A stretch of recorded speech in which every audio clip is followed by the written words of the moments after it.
Social media पर अचानक trend करने लगा रिजर्वेशन हटाओ आंदोलन। लेकिन सबसे बड़ा सवाल, क्या भारत में आरक्षण को सरकार चाहे तो एक झटके में खत्म कर सकती है? हाल के दिनों में सोशल मीडिया पर रिजर्वेशन हटाओ आंदोलन नाम से चल रहे अभियान की काफी चर्चा हो रही है। कई पोस्ट्स में दावा किया जा रहा है कि इस अभियान से लाखों लोग जुड़ चुके हैं। वहीं दूसरी तरफ बड़ी संख्या में लोग आरक्षण के समर्थन में भी अपनी राय रख रहे हैं।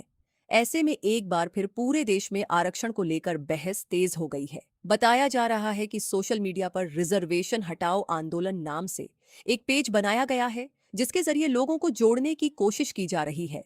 कुछ रिपोर्ट्स में यह भी दावा किया गया है कि भविष्य में इस मुद्दे को लेकर बड़े स्तर पर प्रदर्शन की तैयारी की जा रही है। हालांकि इन दावों को लेकर आधिकारिक पुष्टि अलग अलग स्तर पर की जानी बाकी हो सकती है। लेकिन सबसे पहले यह समझना जरूरी है कि आखिर इस आंदोलन की प्रमुख मांगे क्या हैं। समर्थकों का कहना है कि जाति के आधार पर मिलने वाले आरक्षण की समीक्षा होनी चाहिए, सरकारी नौकरियों और उच्च शिक्षा संस्थानों में मेरिट आधारित चयन को बढ़ावा मिलना चाहिए, सभी छात्रों के लिए समान शिक्षा व्यवस्था लागू हो और सरकारी प्रक्रियाओं में जाति आधारित पहचान की भूमिका कम की जाए।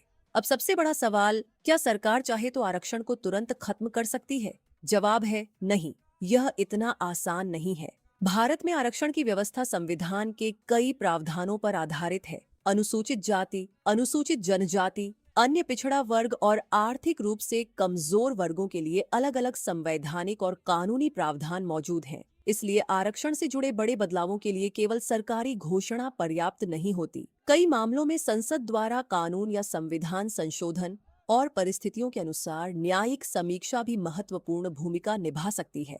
यही वजह है कि आरक्षण सिर्फ एक सरकारी योजना नहीं बल्कि संवैधानिक ढांचे से जुड़ा विषय है। इसीलिए इसमें किसी भी बड़े बदलाव के लिए कानूनी प्रक्रिया का पालन करना जरूरी होता है। अब सबसे बड़ा सवाल यही है, क्या भारत में आरक्षण व्यवस्था में बदलाव की जरूरत है या फिर मौजूदा व्यवस्था ही सामाजिक समानता के लिए जरूरी है? अपनी राय सम्मानजनक भाषा में कमेंट करके जरूर बताइए।